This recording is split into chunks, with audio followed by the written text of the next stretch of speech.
Hello everyone, welcome back to my Clash Rants.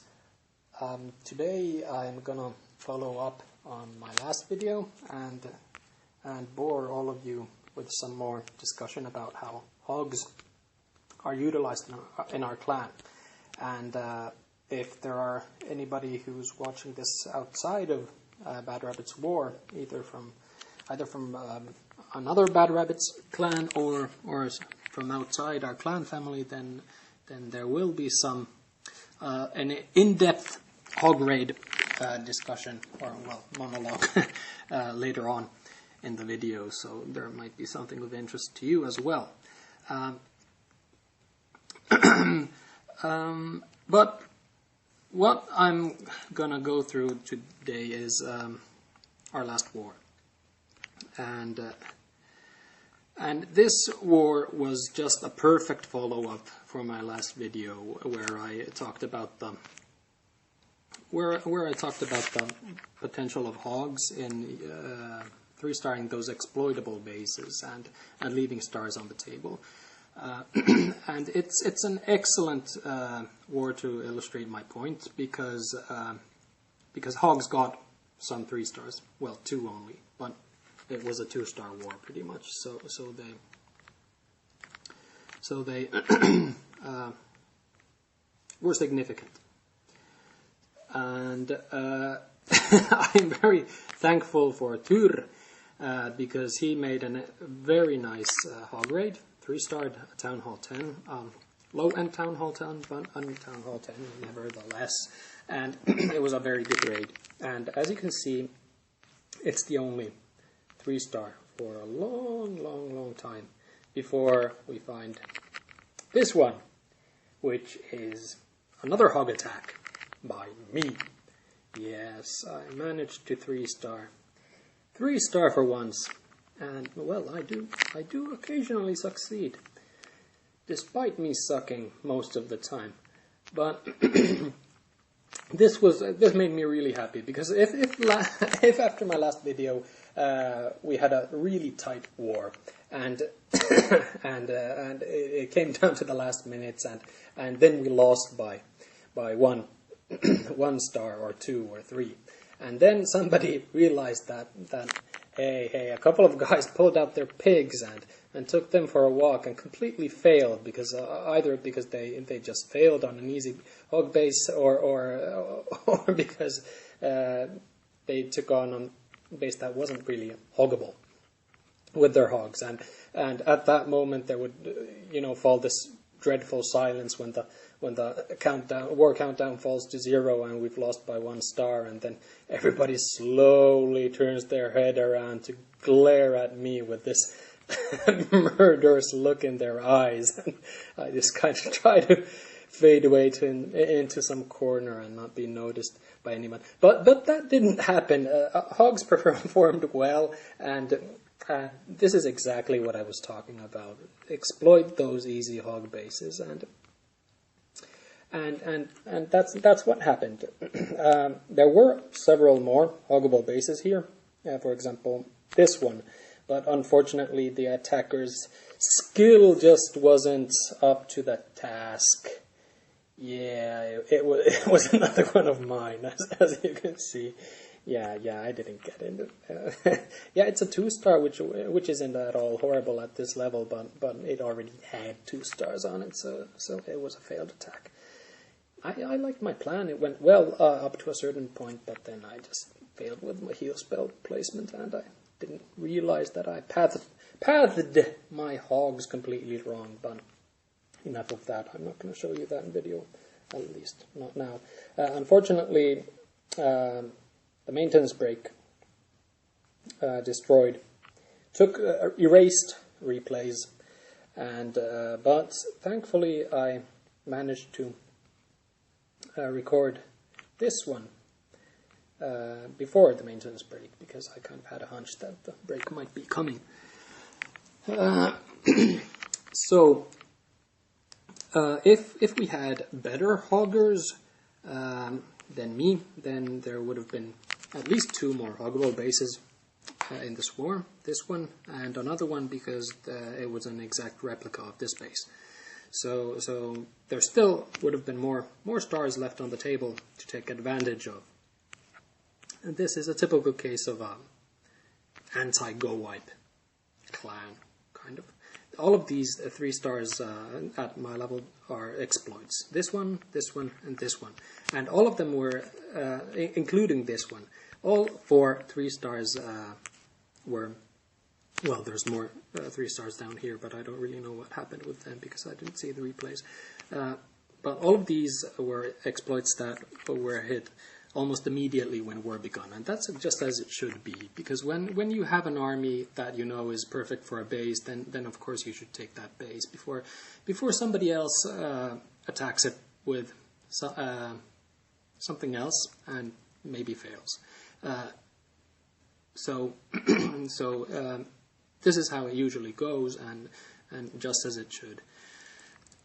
So hog bases need to be hogged, because if they're not, if Tur hadn't hogged this, and I didn't hog the number 21 or whatever it was, yeah, 21, then it would have been hit by go wipe. Pretty sure. I think that nobody would have taken their hogs out for a stroll. So it's exactly what I was talking about, the exploits that we need. Well, it should be noted that at the end of the war there were some attacks just for loot on these Town Hall 10s, but only a few, so that only a maximum maybe 2 or 3 stars would have been added. So hopefully in the future we get better hog attackers who can take care of these a bit more difficult bases than the one I hit, which I can show you because it was a really perfect hog base, a really silly layout, as you can see. And then I'm going to show Tur's video, and Tur does an absolutely excellent job about what less could we expect from an immortal god, the son of Almighty Odin, and the younger brother of the steroid-filled bodybuilding beefcake, who wields a hammer in so many motion pictures. But now off to the clip.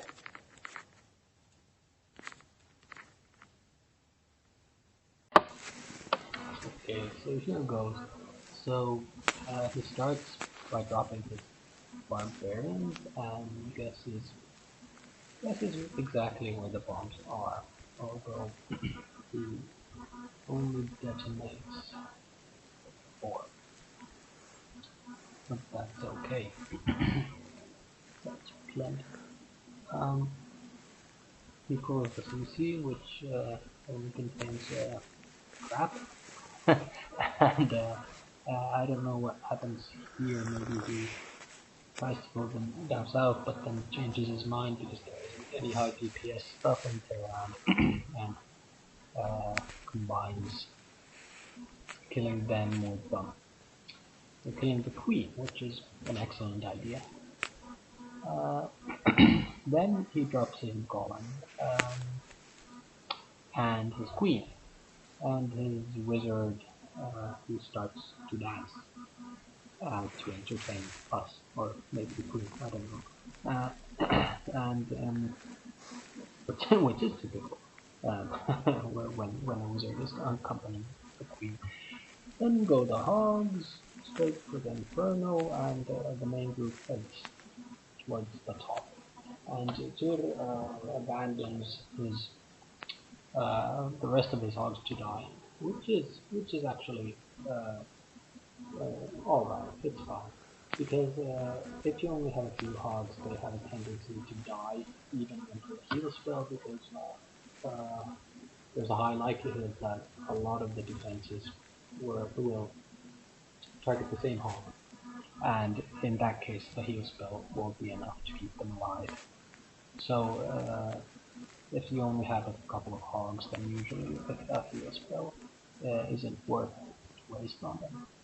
But now his hogs are almost all at full health, so so he actually doesn't even need his last heal spell, which is quite remarkable to get a 3-star on on a base like this without using all of his spells. But goes to show that he really thrashed this base, kicked all kind of hell out of it. So very nice attack. It's a very basic hog base, and it does a very nice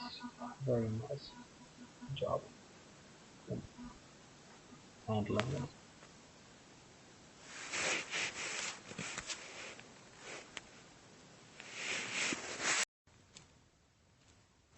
Right, so that was Tur's hog raid, and now that I've told you what a wonderful job Tur did and how excellent it was that he did that 3-star raid, I'm gonna criticize the raid. Yes, I know.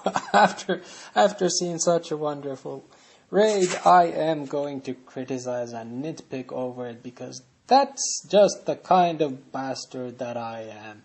I apologize for that to Tur and everybody else in the whole world, but I just can't help myself. But for my defense, I have to point out that I want these videos always to be educational. So so I don't want anybody to start duplicating aspects they see on these videos if they're not perfect, if they're not the best way to do them, because that's of course not the way to improve. So I will, in addition to explain the stuff that Tur did, I will maybe suggest if something might have been a better way to do it, which of course is only speculative, because how could I prove that anything would work better? And in any case, Tur did get the 3 stars, which so good job, and I'm not in any way trying to belittle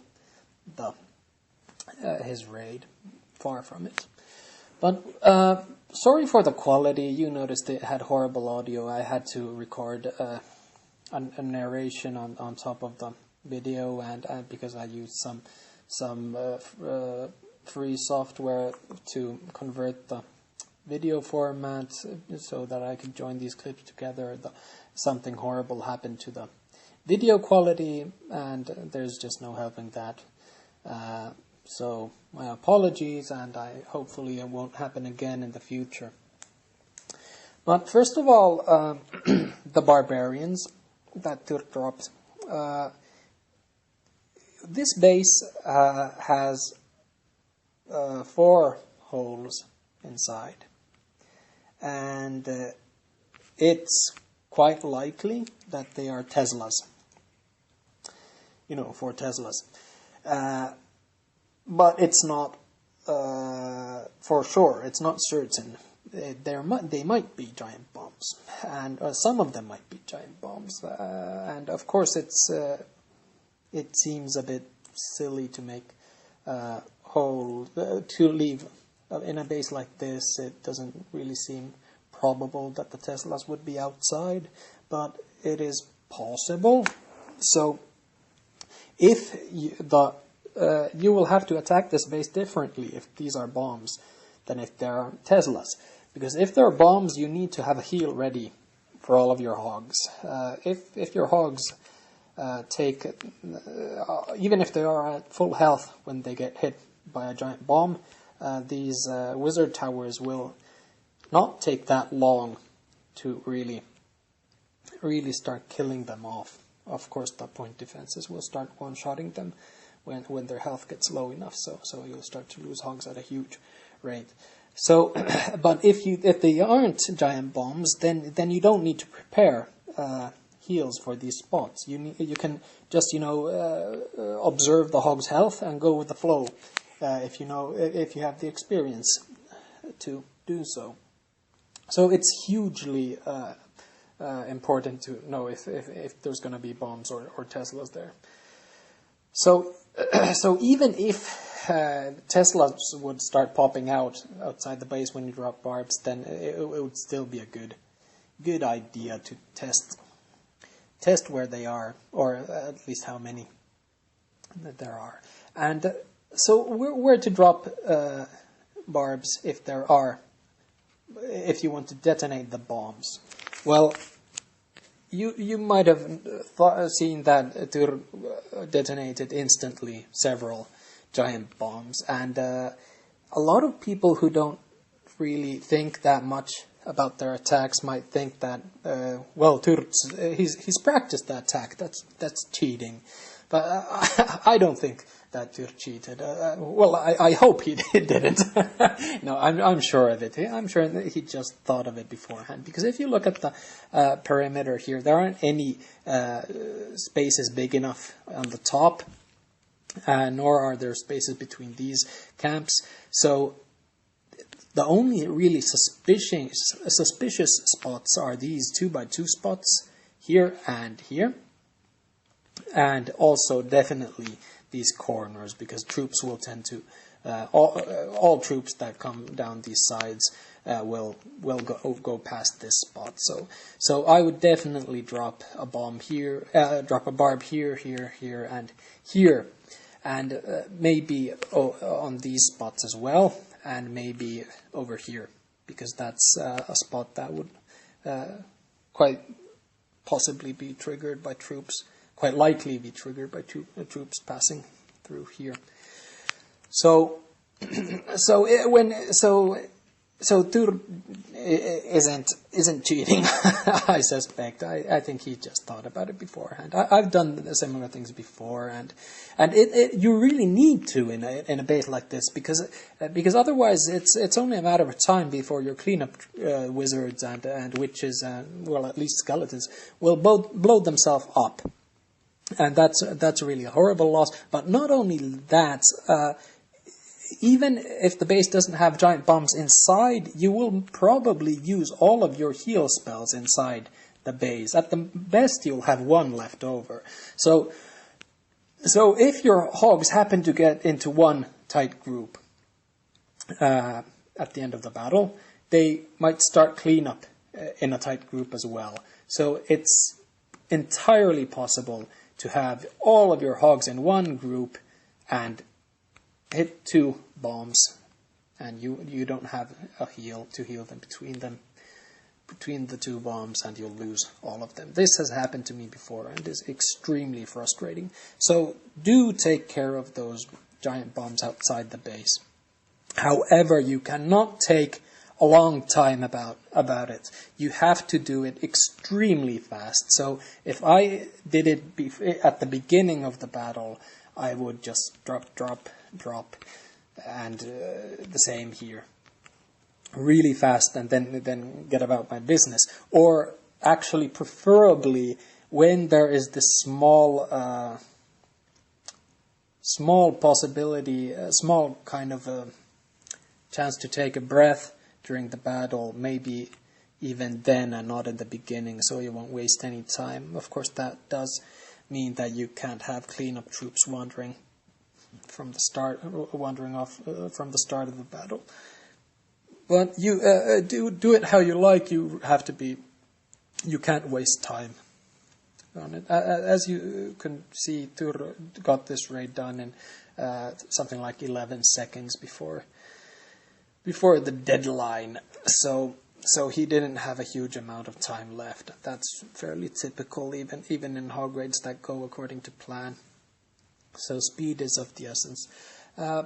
So the second interesting thing in this raid was the wall breakers. That's something that I never even have thought of, using wall breakers at the end of the raid to help those wizards start cleanup. Or get inside, continue cleanup inside the base, because wizards start, hitting their heads against these walls when the perimeter is finished, and usually they aren't that much use. Or well, they are useful even inside the base, but they do waste a lot of their time hitting those walls, and that's terrible business. So the wall breakers might be a good idea. On the other hand, 7 wall breakers costs 14 camp spaces, so you could get 3 more wizards with that, and I don't know if that's a good trade or not. That's something that I can't really tell. But I think that if it would have been, if in the heat of battle, of course, it's really hard to do things perfectly, but they could have been used earlier after these defenses were taken care of. Then you could have dropped the wall breakers and start cleaning up the inside immediately, which would have helped him with the time quite a lot. But that's really difficult to do, because you can't really take your eyes off of your hogs for more than a second or two when the fight is raging on.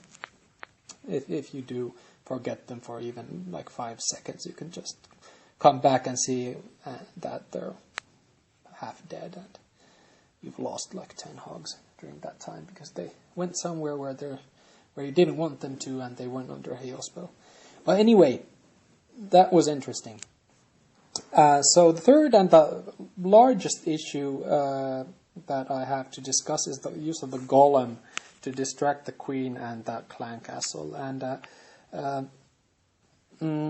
as you could see, Tur first brought the clan castle down here and then suddenly up here, and that might have been because he saw that there's no wizards, no Valkyries, nothing like that inside. And that means that it doesn't do that much damage than if there was wizards inside. So he used the golem to distract both the clan castle and the queen simultaneously. But the thing about, which was fine, of course, but the thing about using a golem is it's a huge investment, using 30 camp spaces for a troop that actually does nothing else than distract the queen. Okay, so it did draw some point defense fire and mortar fire, but that maybe would have cost 1 hog, I think, at the most, because he deployed his hogs quite fast after his queen and the golem. So I think that a more usual, more standard way, if it can be called a standard, would have been to deal with the witch with another way. A golem is usually used when the witch is deeper inside the base, and you'll have much more DPS, firing on your troops that you need to kill the queen.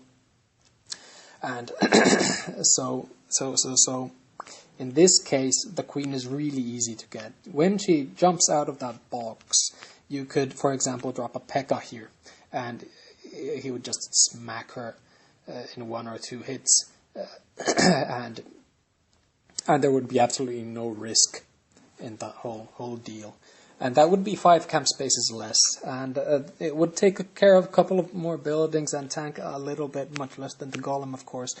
And it wouldn't maybe do much else, but neither does the golem really.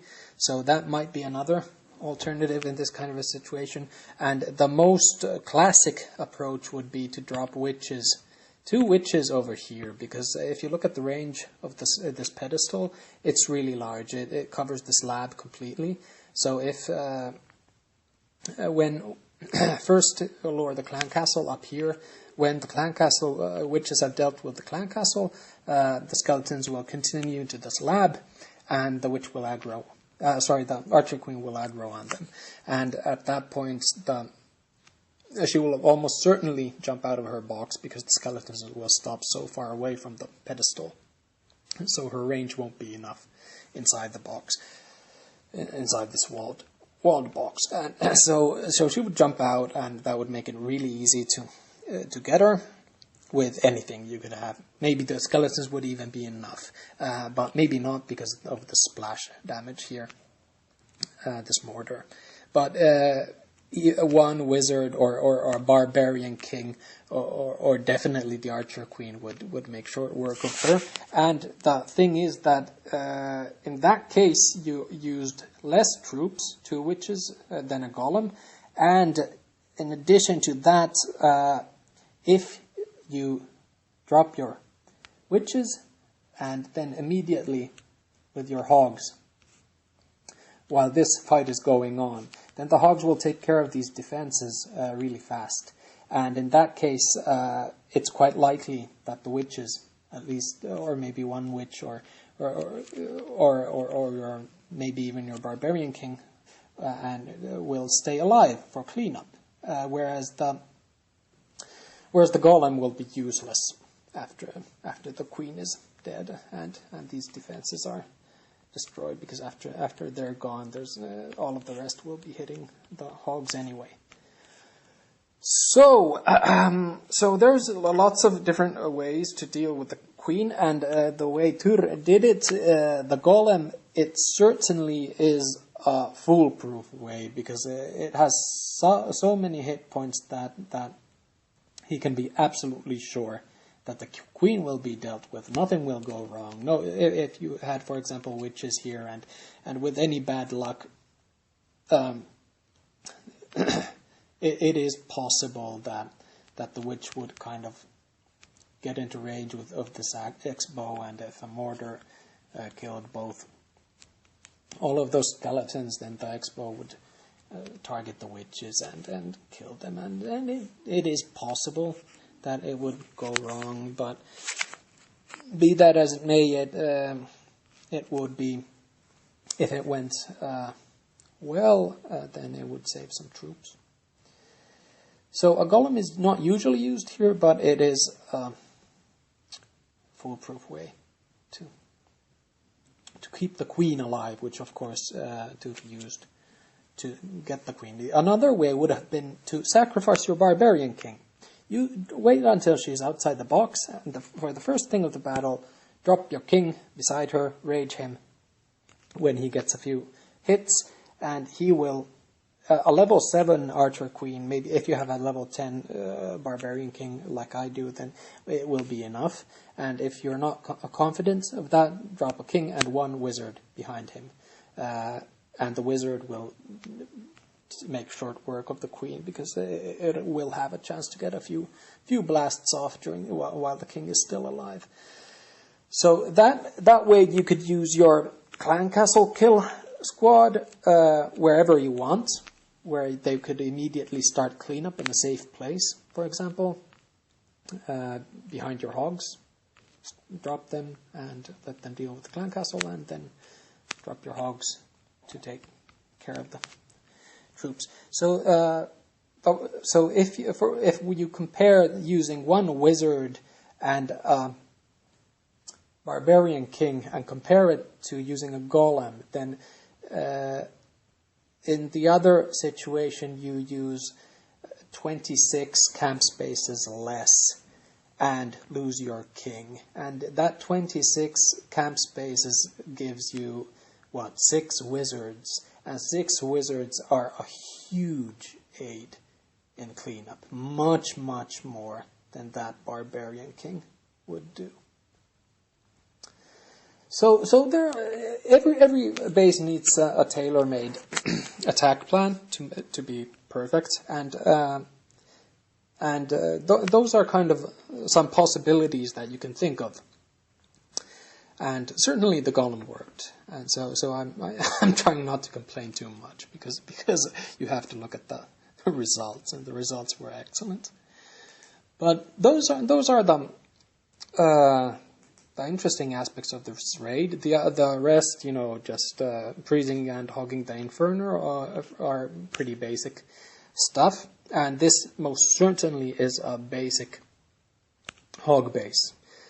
Because no double giant bombs and no and queen on the side. So the only small hitch is this Inferno, which Tur excellently takes care of. So despite my differing opinions in some small respects in this this raid, I certainly wouldn't have done better, that's for sure. And excellent job, dude. And thank you for making this hog raid. And hopefully we'll see more in the future. But please don't think that I am advising us to switch to hogs. Like RevMax said on the forum, they can't be our primary attack. There will only be a few hog bases per war, or for a few easy hog bases at least, let's say, and maybe none. So hogs need to be a kind of a secondary plan to most of us. It's all right for some of us, like for me, to have hogs as their, or holo as their only attack, because my other troops are so crappy in their levels. I have level 1 Pekkas and so on, level 2 golems, that it makes absolutely no sense for me to use Go Wipe at this point, even if hog bases look very difficult. But I hope that these easy, well, no, I don't know, it's all relative. This is an easy hog base, but it's not easy to hog it. It demands skill.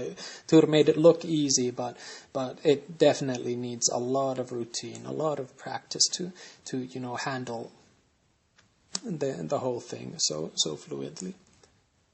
So I'm going to stop talking now, because this video is probably half an hour long. But see you next time, and hopefully I'll have something more useful than just rant about our clan to say. So thanks for watching.